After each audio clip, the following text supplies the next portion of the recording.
What a send-off for Mark Noble this was today. What a game, and what a fantastic way for our club captain and our leader to say goodbye to the fans who've loved and adored him for so many years. It has finished West Ham United 2, Manchester City 2 at the London Stadium. Given this point and the fact that Wolves failed to beat Norwich, it means that West Ham has qualified for the Europa Conference League next season. West Ham will be back in Europe for the second straight season, and that is something to very much smile about. Also, this result means that West Ham has scored in every single Premier League game at home in the 2021-22 season. Another fantastic achievement. And as we use this day to reflect on the career of Mark Noble, we should also use it to reflect on the achievements of this season and how far we have come as a group and a unit. But it was obviously Mr. West Ham's day, and everything was centred around him on what was going to be an emotional occasion. And the emotions were going to make this game tough. I have to admit, the emotions were going to make it very difficult, and we just had to control those until the final whistle, which I think the team did so. Let me start off by talking about the team lineups. Said Benrahma was out and Souček was in. Armstrong, Okaflex made the bench. Noble was benched, much to my surprise, but he got a standing ovation before the game. He walked out onto the field to 60,000 hammers applauding him. The waterworks already started and he appeared to cry as the bubbles started singing around the stadium and as the players made it onto the field. That already got me a little bit choked up, I'm not going to lie. Dawson started off the game's tempo by heading over from a cross. It was a hanging Fornals cross that Dawson headed over, and he outjumped the City player but couldn't get it on target. At the other end, Dawson forced Jack Grealish to run out of bounds, and West Ham played a very narrow system. I think, given Man City's good passing game, we needed to tighten up those gaps, and that's why West Ham played very narrowly when the ball was in its own half. It was to stop those crucial balls and those through passes from coming in. And we did so very well, I have to say. Antonio ran at the other end with two players on him, but it was pulled in favour of City because of an apparent foul. Anthony Taylor gave a foul against against West Ham in City's favour, even though the West Ham player was fouled. Yeah, that is correct. The reason why that blabbed my mind for a minute is because the referee just had an awful, awful game. Every key decision went against West Ham while he was there. And there's something else that's going to happen in this game that I'm going to talk about a little later. The referee wouldn't give anything in West Ham's favour. He wouldn't give fouls, nothing. Then the DAZN cameraman decided to be a bit stupid and zoomed right in to Kevin De Bruyne for about 5 minutes, and I couldn't see what was going on. He was then told, zoom out, and then we can see the game. And I was thinking, thank you. Why are you zooming all the way in for that? Really? Stop filming KDB. I mean, I get he's an amazing midfielder, but you don't need to have the spotlight on him all the time. This narrow play worked really well because City could not go into gaps. There were a lot of blocks by Zouma and Dawson to help. And the thing was, West Ham took the lead in good fashion. Jarrod Bowen got on the end of a lovely Fornals assist. Fornals with a hooping assist to Bowen, who was able to round Ederson and put it into the net, and the stadium erupted. Bowen doubled this lead just before stoppage time, where Antonio played Bowen on.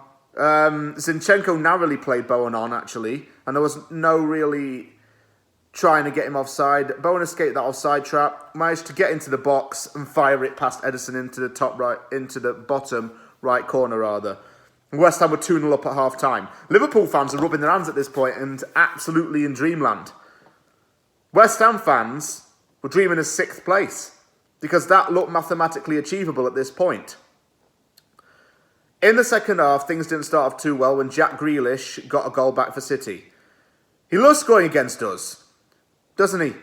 He He scored against us when he was at Villa all the time. Now he's scoring against us with City. It was deflected off Dawson and was kind of unlucky in a way, I suppose. City's defending was a little bit questionable. They didn't really have a tight unit there, and it was a bit all over the place. I mean, Fernandinho had a few shots off target, trying to play a more forward role, but it was Zinchenko that did bad things. He didn't know how to communicate with Ederson, gave the ball away, eventually got to Bowen, who had a chance from a tight angle and hit the side netting, but that was gifted. Fernandinho, some bad play as well to let Antonio go one-on-one. Lanzini, I think, is the other player on the other side. Antonio could have just crossed this over and then let Lanzini shoot. But Antonio chooses to take it himself and he tries to lob Ederson. It doesn't work. Antonio's decision-making in the final third needs to improve. He needs to be a little bit more cooperative with other players so that chances actually have more chance of going in. He didn't do that. And he hit it over from there. And you've got to nail that because it did come back to bite us and it was 2-2. An own goal by Vladimir Sofal. The free kick comes in. Sofal heads it. Fabianski doesn't even move to try and save it. I think Sofal wanted to head it to his own goalkeeper, but it went into the net and it was 2-2. This is where things start to get a little bit nerve-wracking because around that time, I was fearing that Wolves would take the lead against Norwich. City had threatened a little bit more at this stage, I have to say, and were in the box a lot more. They were a lot more involved, trying to make crosses and trying to find penetrative passes. But West Ham tried to stay as resolute as possible. Lanzini came off and on came Mark Noble to ruptures. Noble was given the armband at home for one final time.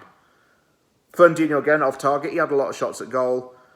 Then came quite the controversial incident. Dawson committed a foul on Gabriel Jesus.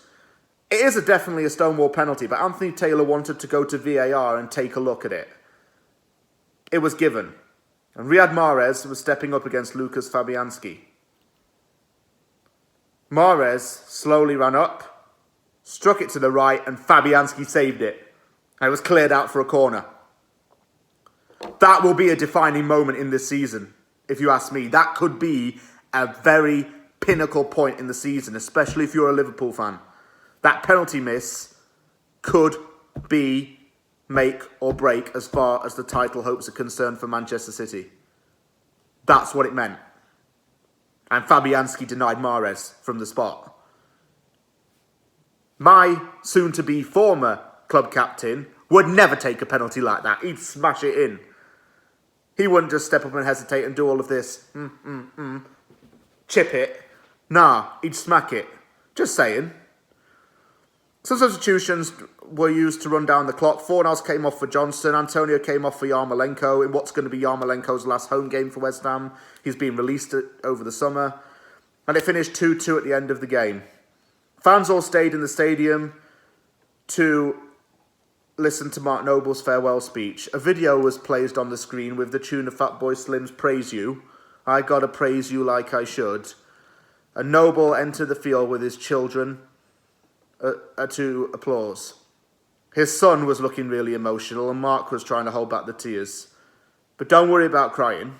That's what I would say to them. Don't worry about crying because it's expected.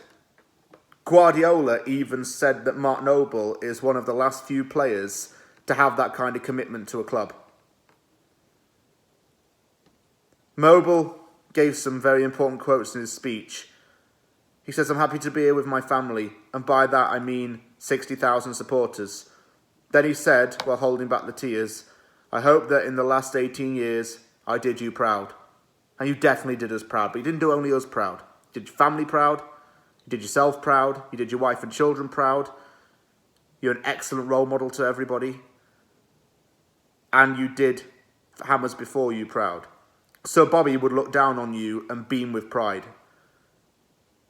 If he were alive, he'd be going to that stadium, shaking your hand and looking you in the eye and saying, "Well done, son." He would. Even me thinking about this getting me a bit emotional. Bubbles sang around the place, and that was the perfect way to end that tribute to Noble.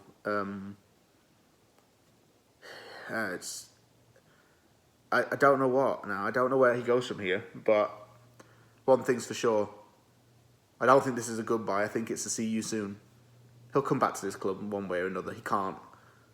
What else does he know in his life other than West Ham?